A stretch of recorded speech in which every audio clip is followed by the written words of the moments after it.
Hello, everybody. Come on in. Good to see you all. Thank you for joining me. Hello, hello. My tea's hot. All right. Well, you are where you can add a note in the chat. Just say hello. Let us know where in the world you are joining us from. Excited to see so many of you here. Hello, hello. I see some of you waving. I can't see everybody. Yeah, let us know in the chat where you're joining from.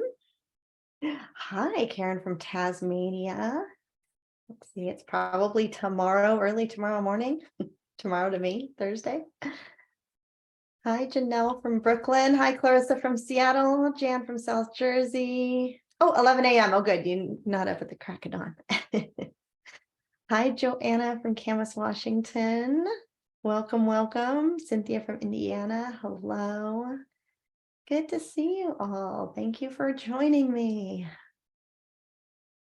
We're just going to give people a minute or two to hop on and get settled. You may or may not want a notebook. I don't think there's anything too incredibly heavy duty that I'm going to share, but if you like to, if you're someone who likes to take notes, you can grab a notebook, something to drink, somewhere comfy and cozy to sit. Hi, is it Nasha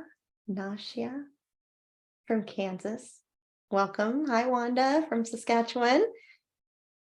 And Anna or Anna, Kira Ora, another one from New Zealand. Welcome. Hello, hello.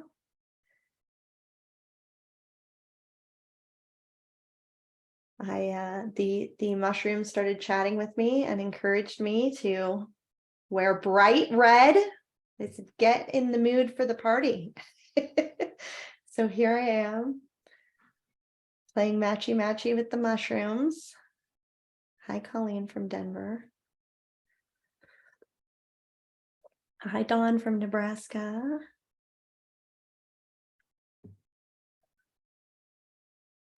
Fern, do you have a question? Otherwise, I'm just gonna mute you. I'm gonna mute everybody. If you have a question. Oh, yes, go ahead. Is this recorded for later? Because I am at work, so I'm going to try to hang in there, but I may have to leave. Yes, it's being recorded and I will email it out as soon as I can. So maybe this evening, but probably tomorrow morning. So okay, depends on how fast YouTube goes. But yes, feel free to hop off when you need to. Alrighty, sweet. All right. Hi, Manuela from Tennessee. Hi, Rini from Iowa. Welcome.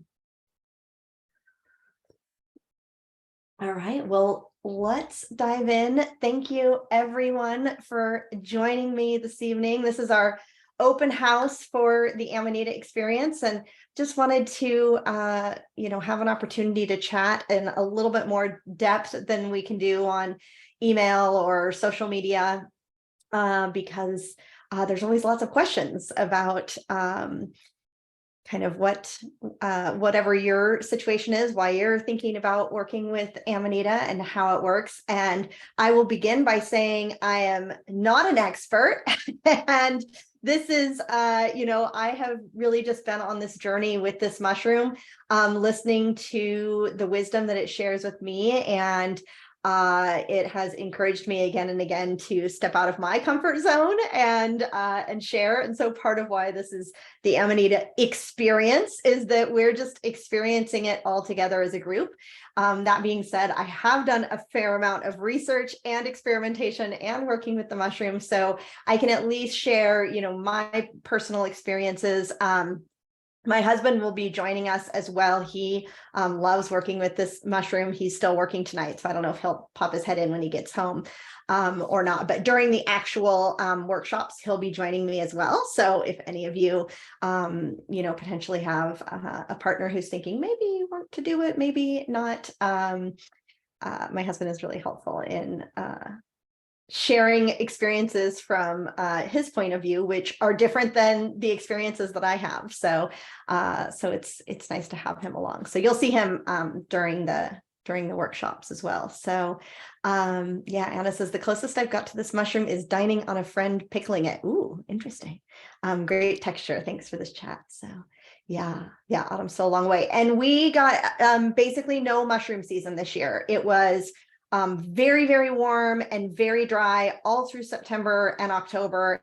And right as the weather changed, it went into snow and we got like a foot of snow and it hasn't melted. So that was it. No mushrooms, very few mushrooms. So okay, well, I'm going to share my screen. I do have some slides to walk us through this, and then we will open up Q&A at the end. I will do my best to keep up with the chat, but it's a little difficult for me to see the chat sometimes when I'm sharing slides. So if I miss your question, let me know and I'll come back at the end. And yeah, and I'm just going to mute everybody so that we can hear. Let's see. I'm screen sharing, but it doesn't tell me what I'm sharing. There we go. Sorry. One moment. Gave me the wrong screen. All right. How can I get to my thing? There we go.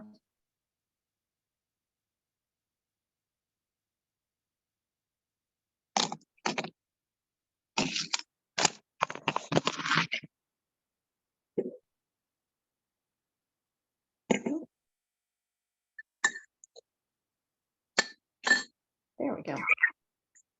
Ingrid, can you mute yourself? I can't quite grab the mute controls from here. Okay. Hopefully you can all see my screen and you are here for the Amanita experience. This is the winter solstice. We did this in the fall. And we are doing the same thing here again for the winter. So as I said, I'm Amy. If you're totally new here and we haven't met, I am a shamanic practitioner. My business is called Following Hawks, but you may have also found me through my podcast, which is called the Earth Keepers Podcast. And again, I've been working with plant medicines for a handful of years, but Amanita muscaria for just about a year now, and have been learning as I go. But the mushrooms have been poking and prodding me to share these types of experiences with others. And so that's what I'm doing here now. So many of you know Amanita as the Alice in Wonderland mushroom, and that is because it figures into that storyline. But the caterpillar, this is one of the quotes from Alice in Wonderland. This is the caterpillar took the hookah out of its mouth, got down off the mushroom and crawled away into the grass, merely remarking as it went, "The top will make you grow taller and the stalk will make you grow shorter." The top of what? The stalk of what? Thought Alice. Of the mushroom, said the caterpillar, just as if she had asked it aloud, and in another moment was out of sight. So this mushroom is really interesting. You often see it connected with the growing tall or having an experience of being tall or small.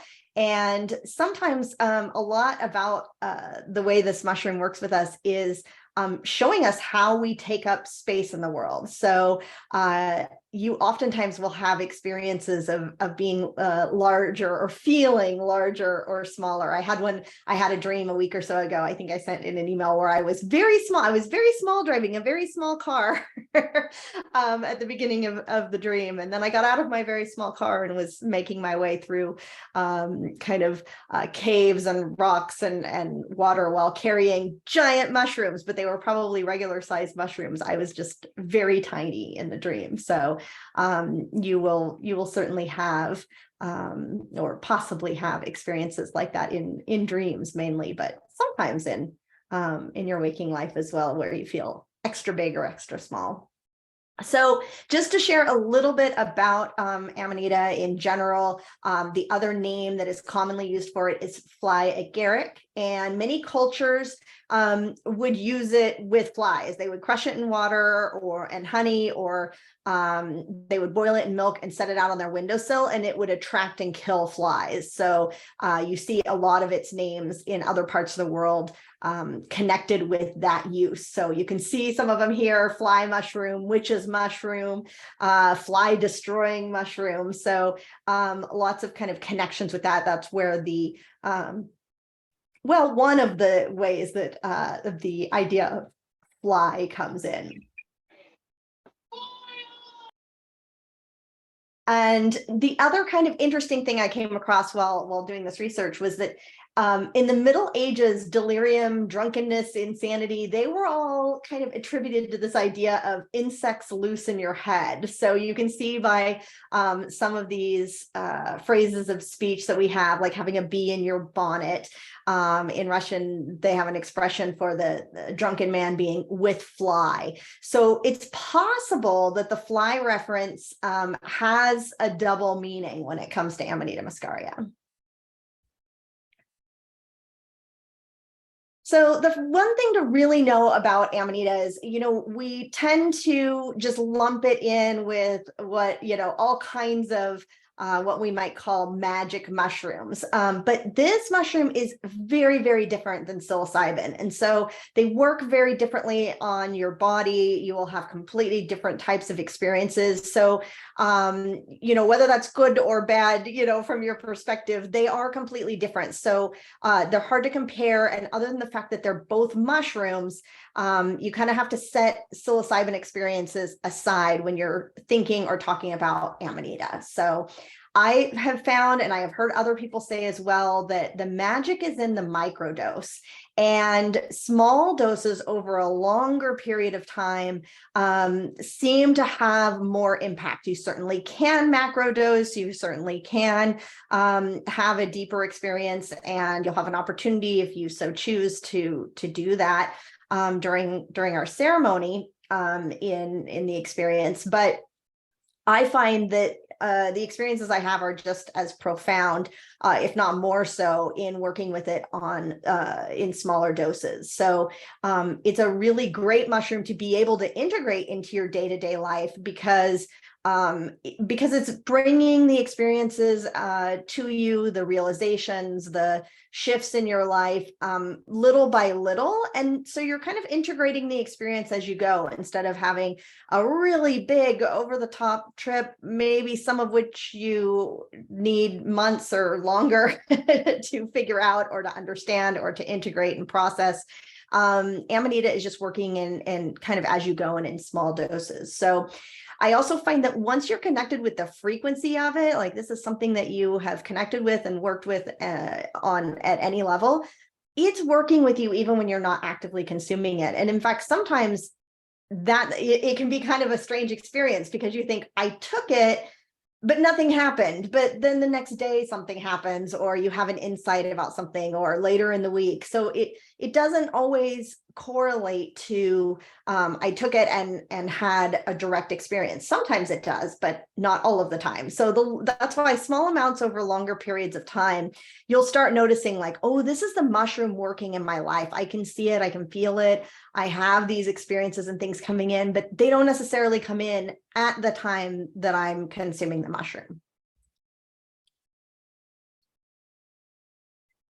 So, of course, there are many Northern European and Scandinavian myths with this mushroom. The Celtic Harvest Festival, Samhain, features a special tea that's brewed from the cap during a full moon. And then the next morning, people will describe and interpret their dreams. So you can see, like, again, this connection with sleeping and dreaming and the information that's coming in that time. But really, native cultures from all over the world worked with this mushroom for thousands and thousands of years before anybody said it was toxic. That it was, consumed and worked with for a long, long time.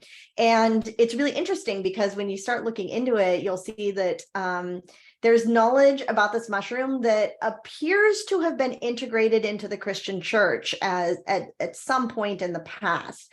And so, anointing and incense were always used to enter the Holy of Holies. And that's where priests were known to have a direct experience with God.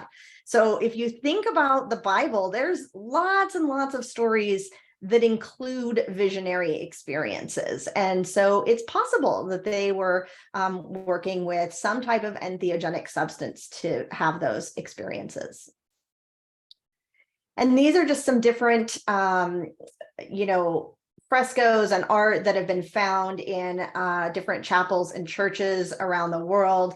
This one here is pretty clear. You've got what looks like mushrooms. There's the snake, maybe a mushroom up here as well. So lots of kind of tree of life references, because you see that here as well. You've got the tree of life with Adam and Eve, the snake, and then this whole background looks to be the top of an Amanita. And so, the one on the left here is from France, this one's from Germany, and then here in Italy, obviously this is very old, you can't see it that clearly, but over here you can see pretty clearly, these look like red mushrooms going into a goblet. So once you start looking, you see these Amanita references all over the place. Oops. And then, of course, the important question, will it poison you? Because every single mushroom book you pick up will have a warning on it and say that it's toxic. But Amanita makes up 1 to 2% of all the cases of mushroom poisonings. And that usually happens when people take a really large quantity and then they combine it with some other substance. There's no actual reported deaths from Amanita muscaria. The one death that gets brought up every time you come across this information was over 100 years ago, and it was attributed to the pantherine variety, which is much, much more potent than Amanita muscaria. And the person ate 24 fresh mushrooms, which, I would always say, just stay away from fresh mushrooms, period. You want to make sure you dry mushrooms first before you work with them. But you can see, that's a large quantity of mushrooms to consume in one setting. So, and Amanita muscaria has been used for centuries in ceremonies and religious events, and many scholars believe it to be the soma beverage that's been mentioned in the ancient Rig Veda texts, which has also been around for thousands of years. So what's in Amanita? There are 2 main constituents. The first one is ibotenic acid, and the second one is muscimol. So the chemicals cross the blood-brain barrier more readily than glutamic acid or GABA. So ibotenic acid is more of a stimulant, I guess you could say. It excites and stimulates the neurons. It gives you, more of the energetic feeling when you first take the mushroom. And muscimol is inhibitory. That's the one that kind of takes you off to bed and helps you go to sleep. So the body processes the ibotenic acid and converts it to muscimol within about 90 minutes. So, and then muscimol passes pretty much intact through your body. So this is why, kind of time of day is important when you work with the mushroom, although again, it's different for everybody. So I always encourage you to experiment. But for instance, I would normally take it, a couple hours before bedtime, knowing that if I do get any energy from that ibotenic acid, that it happens in a couple hours before I go to bed, and then I'm ready to go to sleep by the time bedtime comes around. So specifically on chemistry, I am not a chemist, but this is the high level non-scientific science overview. But muscimol is a GABA agonist. So it activates the GABA receptor to produce a response in your body. And GABA is an amino acid, which is a type of chemical in your body that's inhibitory neurotransmitter. So it blocks the messages sent between the nerve cells. Their nerve cells are passing messages off all through your body and in your brain and your spinal cord. And some of those messages that get sent through your body are the messages around fear or anxiety and stress. And you see how, like, once the nerves kind of get going and start talking to each other, it can be, you know, a cascading effect. So if you don't have the right level of GABA in your body, that is when you may find that you have anxiety disorders that become worse over time. So that's one of the reasons why Amanita assists with things like anxiety. So muscimol, remember, that's the second ingredient constituent in the mushroom. It activates that GABA receptor. So it's blocking certain nerve transmissions. It's preventing the stimulation of neurons. So if a neuron gets a message and it doesn't act on it, the message doesn't get sent to the other neurons. So it's basically slowing down message transition, and that can be, you know, slowing down messages related to particularly extreme moods. So it calms your nervous system down, it helps ease anxiety, and muscimol increases levels of serotonin, and that's that sleep-wake behavior, which is why oftentimes people find that Amanita assists with their sleep in a variety of different ways. It also increases dopamine, that's the feel-good neurotransmitter. And I'll see if I get it right, acetylcholine, which is memory and attention. And then it decreases noradrenaline, that's the fight or flight response. So it's kind of calming all of those things down while helping you to focus with that memory and attention piece.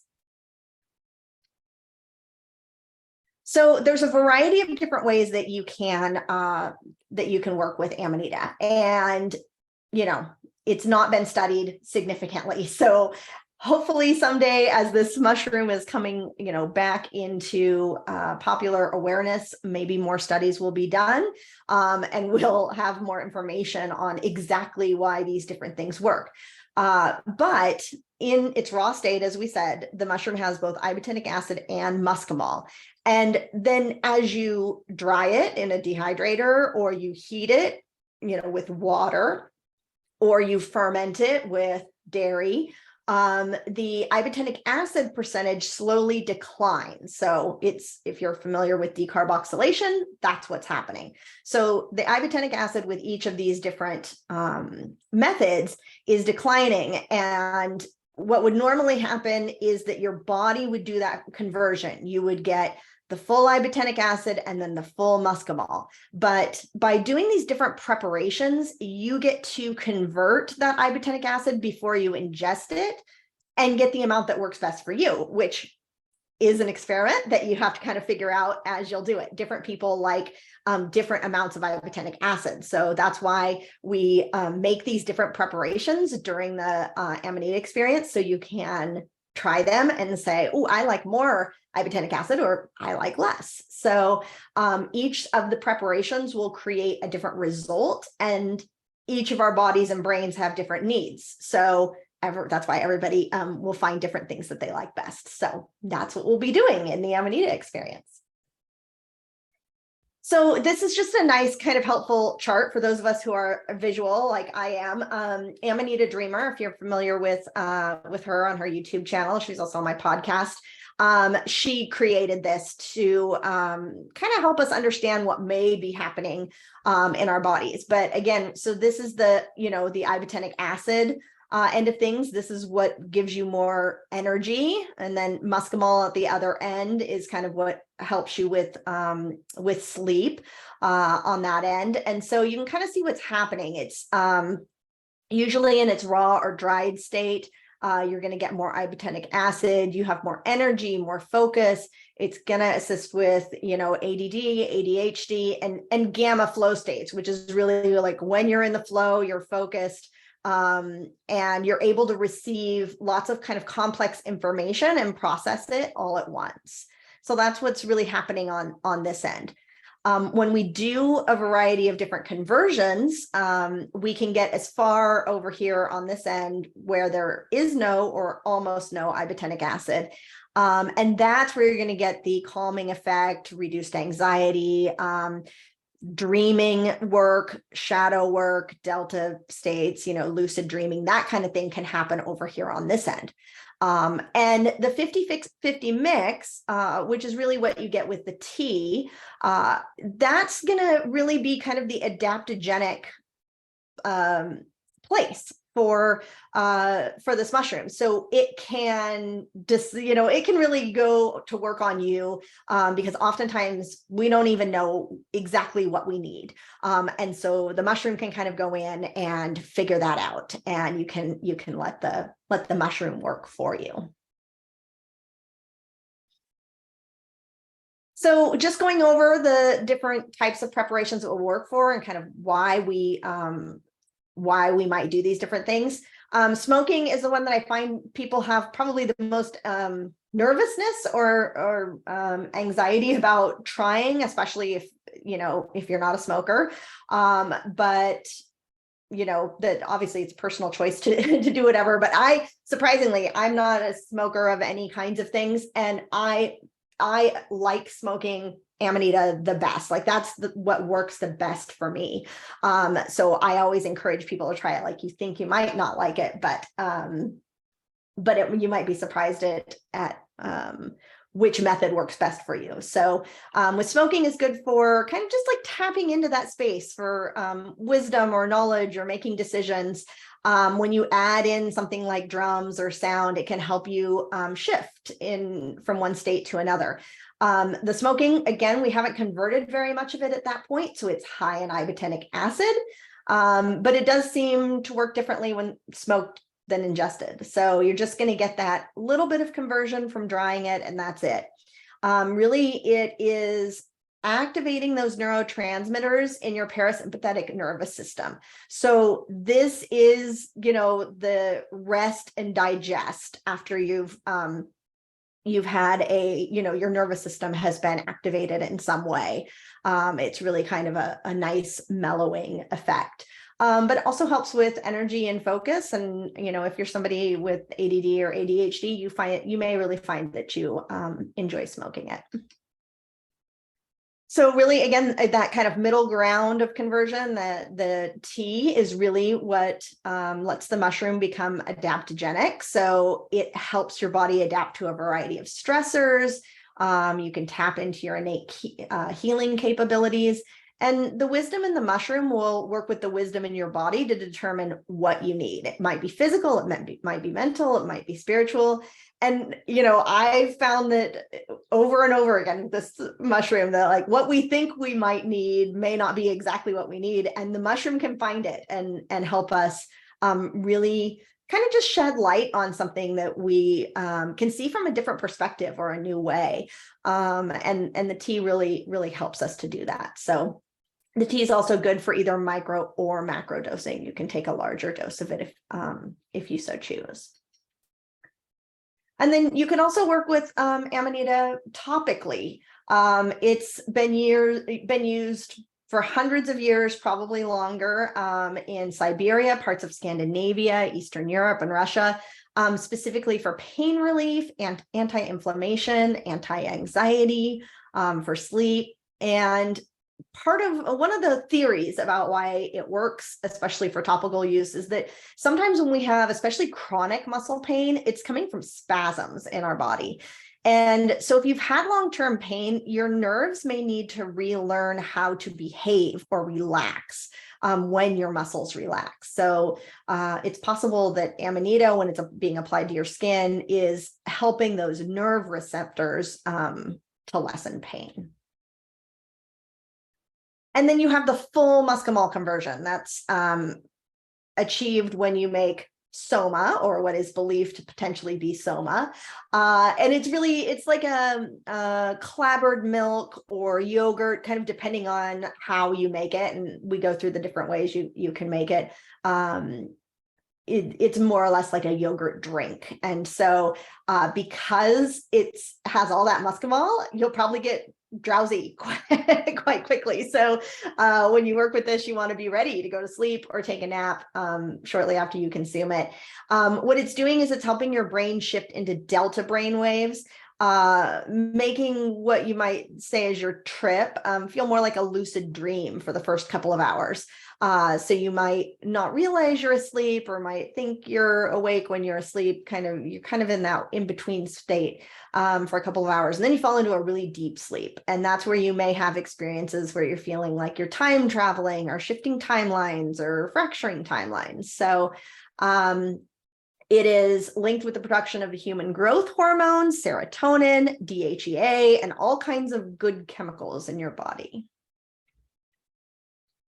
So, of course, the big question is, what's going to happen if I take it? What should I be prepared for? What types of things might happen? Again, it's different for everybody. Most people aren't going to experience everything on this list, although, the longer that I've worked with it, the more I can say, well, I've experienced a lot of these things at different points in time over the past year. But pain relief, as we discussed, decreased anxiety or panic attacks, your brain healing and having improved cognition or eyesight. One of the reasons it's so great to work with in the winter, especially if you're in a northern latitude like I am, is it's super duper high in vitamin D, like off the charts vitamin D. So you'll get an immune system boost from working with it as well. So, and then some of these other things, of course, are a little bit more energetic, where you may notice colors or smells or tastes being increased or heightened. Ibotenic acid tends to make you want to move your body. You may want to go for a walk. You might want to dance. You might have floating or buzzing sensations. Muscle spasms, quivering. I've only experienced that under a macrodose. I haven't experienced it under a microdose, but it's possible. And hey, Anna, can I have you hit mute on your end? And then, yeah, there are definitely time warps, enhanced dream, timeline hopping. It's very strange when it happens, but what it's doing is helping you kind of step out of this idea of linear time and work with time in a different way. And so it's it'll be a weird thing when it happens, where you realize you're not quite in linear time. And usually, at least in my case, like my brain pops on and says, oh, like I've left linear time. It's like if you're meditating and you suddenly get into the space where there's no thought, and then you think that, oh my gosh, I've done it, and then it's all over. That's kind of what happens with this as well. As soon as you notice that time is being weird, you kind of pop back out of it. So, and then it's often, some people have really, really insightful dreams, and a lot of people have absolutely no memories of their dreams other than the memory that they were dreaming. I've had both experiences. My husband says he never remembers his dreams with Amanita. It's always, in the dream, he knows he's dreaming, and then he wakes up and they're gone. So we just kind of have to trust the medicine is doing what it needs to. So, so that's the basics about Amanita. I'm sure you all have questions, but just to share what the Amanita experience is. Basically, it's a month-long guided journey working with the medicine. So these are the dates. All of the live calls are recorded and emailed out the next day, so you don't have to join us live. And even if you do, you have all the recordings, because really these workshops are about, we get into the kitchen, we make these things together. I answer your questions as we go, so that you really feel like you have the assistance to prepare the medicine. So the first week we talk about not just how to prepare the mushroom for smoking, but exactly how to smoke, if that's not something you've done before. The second week we work with the tea and talk about microdosing. The third week it's a choose your own adventure. You could make 1, 2, or 3 different recipes of oils, tinctures, or soma. And then on winter solstice, we will gather for a sound ceremony. So after that, we'll have a little journey to integrate the following week. And outside of our live calls, we do have a group chat, which was really fun last time. I wasn't really sure what to expect, if it would be super overwhelming, but it was really great to have a spot for people to chat and share about their experiences and ask questions. outside of our designated call times. And then I do have an office hours chat each week, just on Signal. So it's on chat, but it's a time when I'm sitting there with my phone, ready, willing, and able to answer questions. So it's a good time for Q&A and sharing. So the experience is $99, and when you join, you'll get a supply list and a couple of pre-recorded videos that'll walk you through how to prepare and tell you exactly where you can go buy mushrooms, unless you've been lucky enough to find them this fall and have them all ready to go. But the mushrooms and the other items that you need shouldn't be more than about $50 total. So that is the cost on that. So let me come back from the screen share. Let's see. All right, I think I'm back. And I will look at the questions here in the chat, but that is the main part of the presentation. So I am open to questions in the chat, or you can unmute yourself. Keep in mind that I can share with you my personal experience. If you have a really specific like medical type question, I'm not allowed to give medical advice. So I will do my best to either point you in a direction if I know of one of where you can do your own research, and so that you can decide if this is something that you want to do. But I will answer as much as I can. So yeah, so here in the chat, Cynthia had said, and we can become part of its consciousness and it's ours, eating the fruit of knowledge. That is so true. And that is definitely what I found is like this merging of consciousness. And, you know, they're mushrooms, they're great networkers. Like they make all these little connections. And I'm sure we haven't gotten underway yet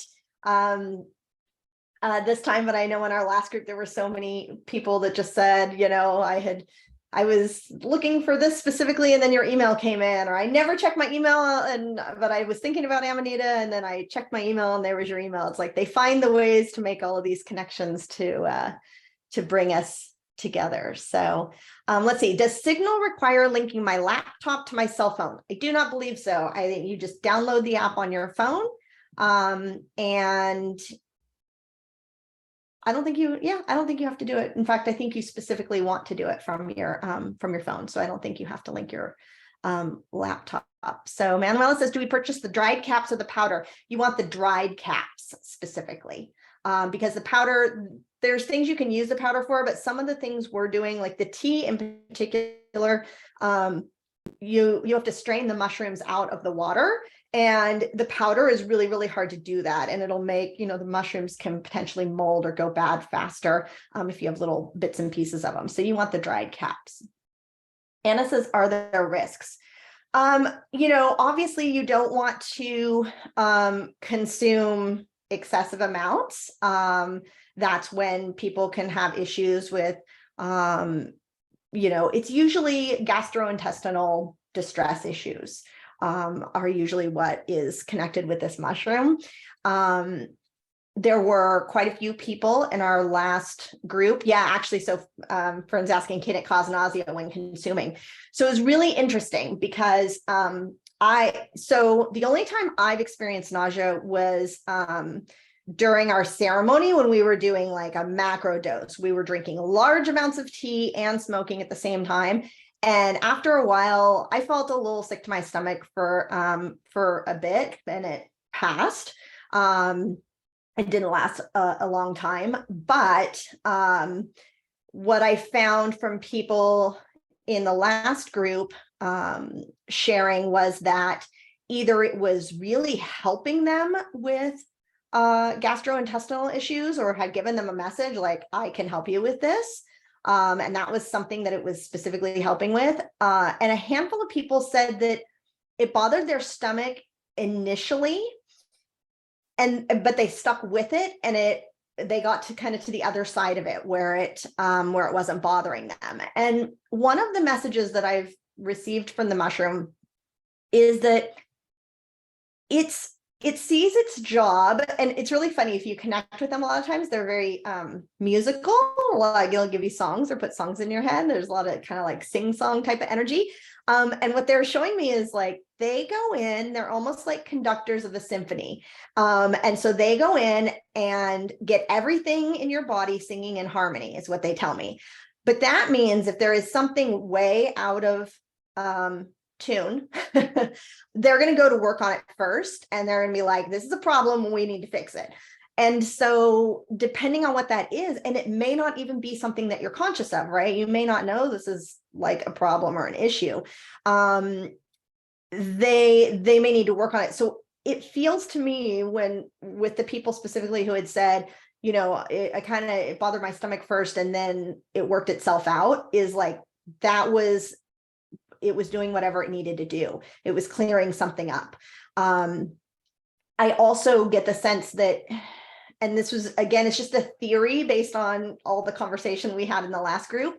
If you are somebody who's dealing with like heavy metals or toxic mold or something like that, Amanita is a heavy duty detoxer. And so I think that it's really helpful for that. But I get the sense that if that's something you're dealing with, it's like, oh, we can't do anything else until we deal with this. And so you may not have some of the other experiences. You may be thinking like, nothing's working. Nothing's happening. Everybody else is having these experiences and I'm not. It's working on something else in your body that it sees as like, ooh, critical. First, we're going to triage this and take care of this. So that's why it's really hard to say exactly like what everybody's going to have, because everyone has something different. But that's also, I think, what's magical about it, right? Like you don't have to know exactly what it needs to do. It can go in and figure that out. So let's see. So Lauren says, I'm currently nursing. Wonder if you have any related resources. Feels like it's likely best to wait until I'm not for actual use, but I definitely feel called to use more. Yeah, this super like personal decision on this. You can probably find some information online about it, but it would pass through into your breast milk. So that part I can answer. I just can't give you advice as to whether whether or not you want to do it or not. But yeah, you can always work energetically with the mushroom in the meanwhile. You could even, order a small amount and have it on your nightstand and just ask for it to work with you in your dreams if that's something that you'd like to do in between. So let's see. So Joanna says, what if we take 7 milligrams of Delta 8 for sleep? So I don't totally know what that is, but somebody else mentioned it to me last week that they took both of those together and had, I think, a more dramatic experience that they hadn't had when they used the Delta 8 without Amanita. So it was like a heavier duty, trippier type experience. So, but I don't know exactly what is in Delta 8 to be able to share like what the combination is. Is it a CBD product? That might help a little bit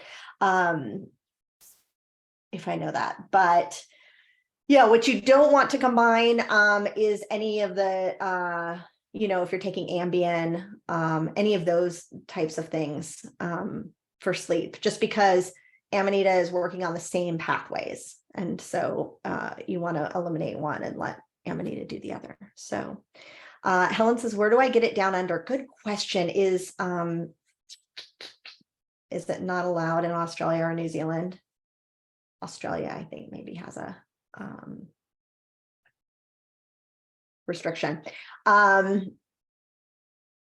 What I would suggest is reaching out to the person here in the States that I suggest you connect with, and it's Minnesota Nice Botanicals, Ethnobotanicals. His name is Christian. I would just send him an email and just say, is this something you can send to me? And if not, do you have any resources in Australia or New Zealand? That would be my suggestion. Let's see, does citrus help assimilate the constituents or something else? So citrus helps to decarboxylize wait, did I say that right? Decarboxylate the ibotenic acid. So it is a personal preference when you are making your tea, if you want to add citrus or not. If you are trying to get more muscimol and less ibotenic acid, then the citrus helps you do that. So if it does something else, I'm not all that familiar with it, but that part I know. So Joanna says we're talking about the Delta 8. It's one molecule away from THC. It's not as psychoactive, more mellow like CBD. Delta 8 are typically manufactured from hemp-derived I'm going to say it wrong. CBD. So in our last group experience, we had a handful of people that wanted to specifically experiment with combining CBD and Amanita. There were some people who wanted to, stop taking CBD or cannabis in general beforehand and just experience the Amanita by itself, and a group of people who wanted to do it together, because there was some question about whether or not when you combine cannabis and Amanita, like, do they cancel each other out? And our general sense from, again, a very small sample of people that chose to do it last time, is that you can absolutely combine cannabis and Amanita. Also, in most of the groups that I've been in and the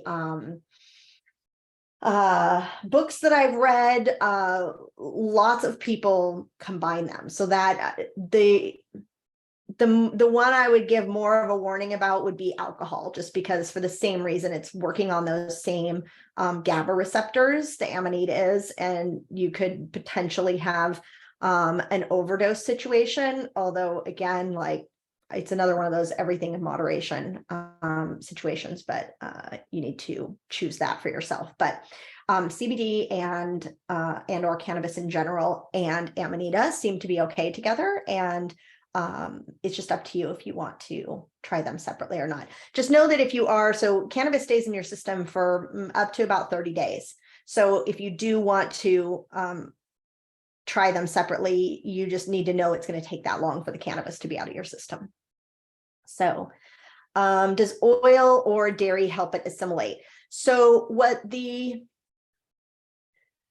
I'm experimenting with the oil. And if you've done any research online, you've probably found the same thing. There are a million ways to do everything, right? Like, everyone has a theory, and because a lot of scientific studies haven't been done, there's just a lot we don't know. So we're explorers, kind of figuring some of these things out. And there are certainly people who have science backgrounds, who have done their own research, who have, some decent information. It seems to be that most people say you want, if you're going to put, say, mushrooms in oil, you want to do some kind of heating to get the constituents to transfer. I will tell you, I made an oil without heating, dried mushrooms in oil for 6 weeks. I can feel effects when I use it topically. So I don't know that you have to heat it, but there are people online who say, absolutely, you have to. So I'm experimenting with also trying it with heat to see if they feel differently or if they work differently. What the dairy does when you are adding, so basically you make the tea and you add it to a raw dairy, is through the fermentation process, right? Because if you just leave a cup of milk sitting on your counter, it's going to turn into clabbered milk. If it's raw, if it's pasteurized, it's not going to happen. It's going to go bad. But if it's raw milk, or if it's milk where you could add some, or use like yogurt with live cultures, then it's going to turn into clabbered milk. Or if you have a little bit more heat, probably than just sitting in your kitchen, then you can turn it into yogurt. What happens in that fermentation process is, again, further decarboxylation. So you're just removing almost all of the ibotenic acid and getting a higher or a full dose of muscimol. So that's what's happened when you're using dairy. And yes, you can use goat dairy, absolutely. And again, you can use yogurt with live cultures. Pasteurized, you're just not, without those live cultures, right? That's what creates fermentation. That's what creates that activity that's going to actually change it into another product. So I'm vegan. Can I use almond milk for soma? We had this question last time, and now I have to remember what the answer was. There is a way to do it. I just cannot remember off the top of my head exactly what it is. I think you need another ingredient, and so I'll have to look it up. And thank you for reminding me. I don't remember what the answer to that was. So yeah, but we'll figure it out. All right. Coconut milk, yogurt, and Instapot. There you go. I'll take a sip and then I'll answer your question, Anna. Okay, Anna says, can you clarify what soma is? So in the Rig Veda, which is an ancient, perhaps the very first written religious text ever, the words or the beverage soma is mentioned more than any other thing in all of the Rig Veda. It's mentioned over and over. It's the elixir of the gods, and it's said that humans can become gods temporarily, or go to the realm of the gods if they consume soma. So a lot of researchers over the decades have kind of put the clues together, because of course it's a very old writing, trying to figure out, and it's their poems or songs really, trying to figure out kind of what things mean. And they've put together enough of the pieces to feel like soma is probably made from a mushroom, and highly possibly from the Amanita muscaria mushroom. And so that's where that idea comes from, soma. But then nobody understood, how do you make it? And so again, putting some of these things in, it has to do with and I have it all in our class on soma. I can't remember it all off the top of my head, but it's like the number of filters that it goes through to become. And so over time, it's kind of been put together of like, ooh, this probably happened through fermentation, and it probably was dairy. And if you think about, how our ancient ancestors would have been living, probably everybody had a milk cow, a milk goat, a milk yak, a milk something. They probably had an animal that they milked on a regular basis, and that in this process, maybe of the fly agaric, right, of making, putting out a little bit of dairy and putting the mushroom in it, and then maybe somebody tried it and figured out that it tastes really good, and they had an interesting experience. That it makes sense. It kind of makes logical sense that's what soma could have been. So we will experiment with making it. It's very tasty.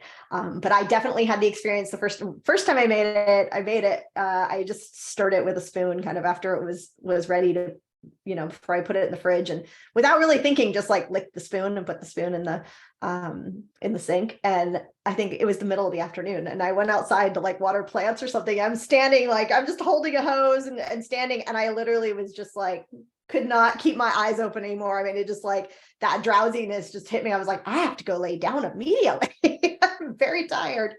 So that, like I said, you have to be ready for that muscaball once you want to be in a place where you can take a nap if the drowsiness hits you. So that is what soma is. So okay, Colleen says, what's the main difference between microdosing with psilocybin versus Amanita?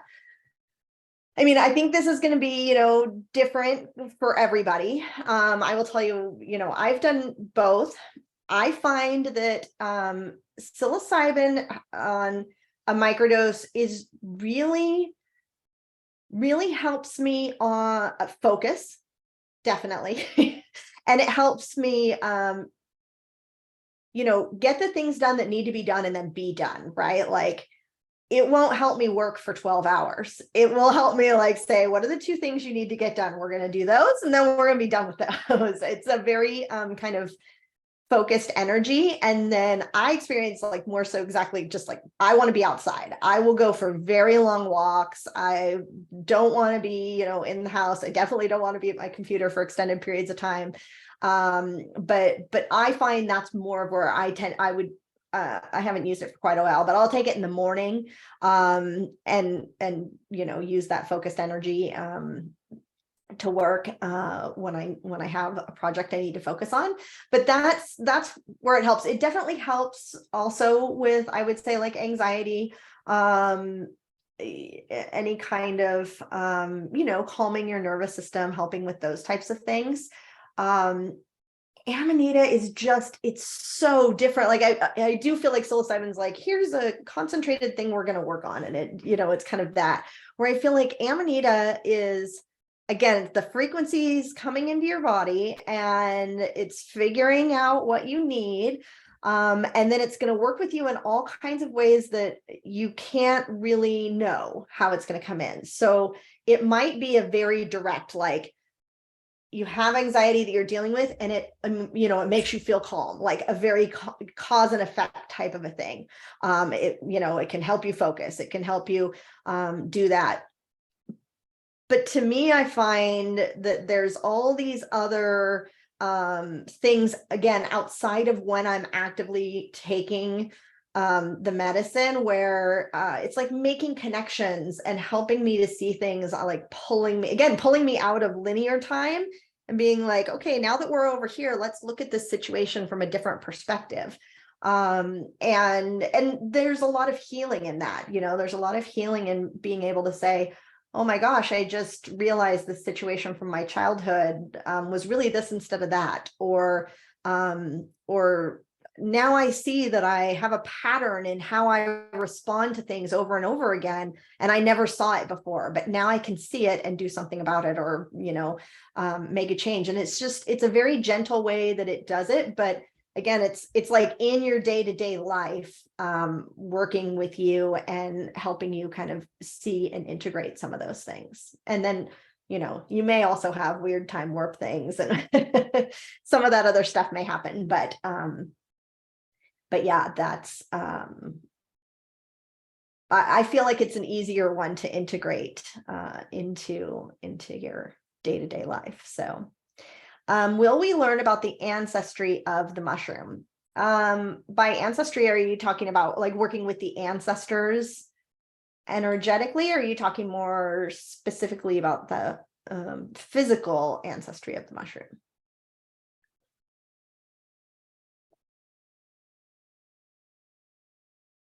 You're welcome, Colleen. I think, in working with the ancestors, if that's what you're asking, I'll wait for that, or see if you have a clarification on that. But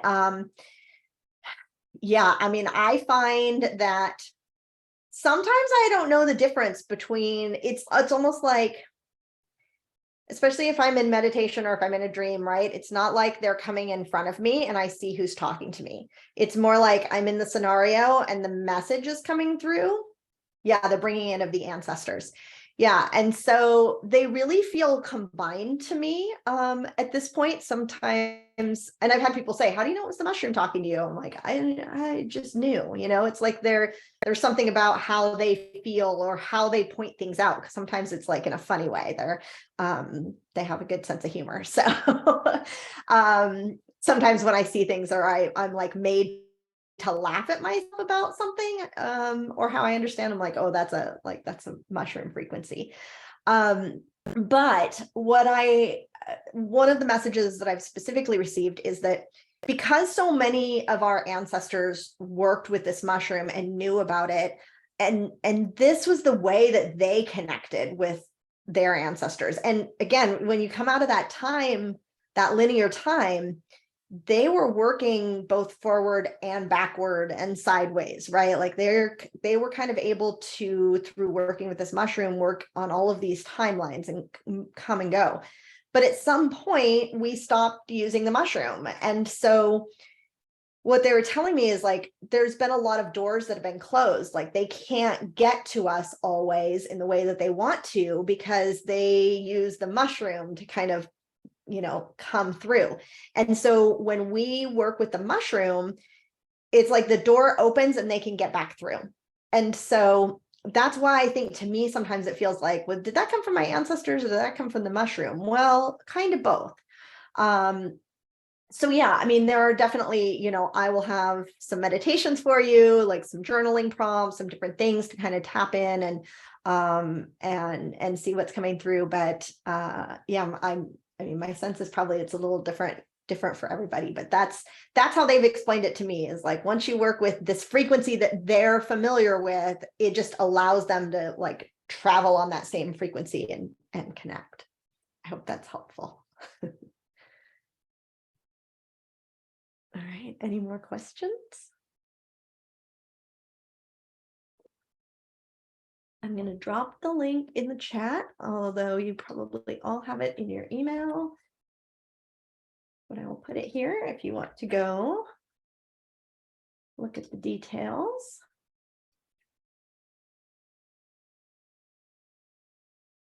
There it is. Cynthia says, how much time should we allot when learning about effects? Evenings are class time for EST, so that's probably good.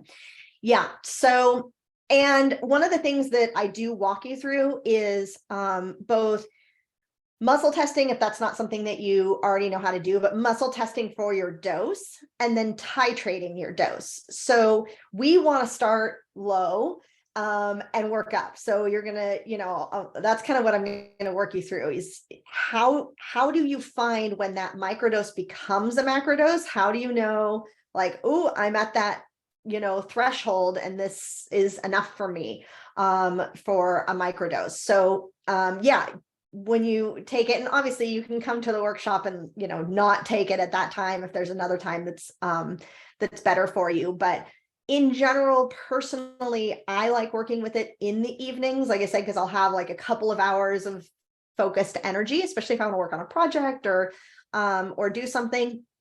And then I'll be tired after a couple of hours and ready to go to bed. And I do find that it's like a different kind of tired, right? Like I may just be sitting and watching TV, but all of a sudden I'm like, whoa, I can't keep my eyes open. It is time to go to bed. So to me, it feels like the mushroom kind of takes me to bed and tells me when it's time to go to bed. So yeah, you'll want to experiment a little bit, but we will, again, this is really focused on microdosing, and it's I'm going to encourage you, like, start with a little bit.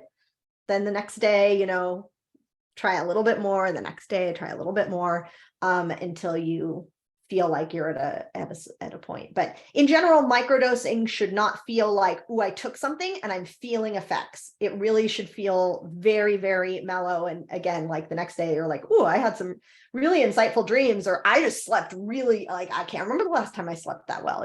Those are some of the things that usually happen. But you shouldn't feel like you're in an altered or inebriated state when you're doing a microdose. All right, any more questions? Monica says, I'm wondering if you'll share the recording of this. I had to teach and just catch it. Yes, absolutely. I will. Sometimes it takes a little while to upload to YouTube. So if it doesn't get uploaded tonight, then I will send it out. It'll be in email, and I'm sure I'll share it in the Facebook group and Instagram as well, because email isn't always reliable to get to everybody's inboxes. So, but yes.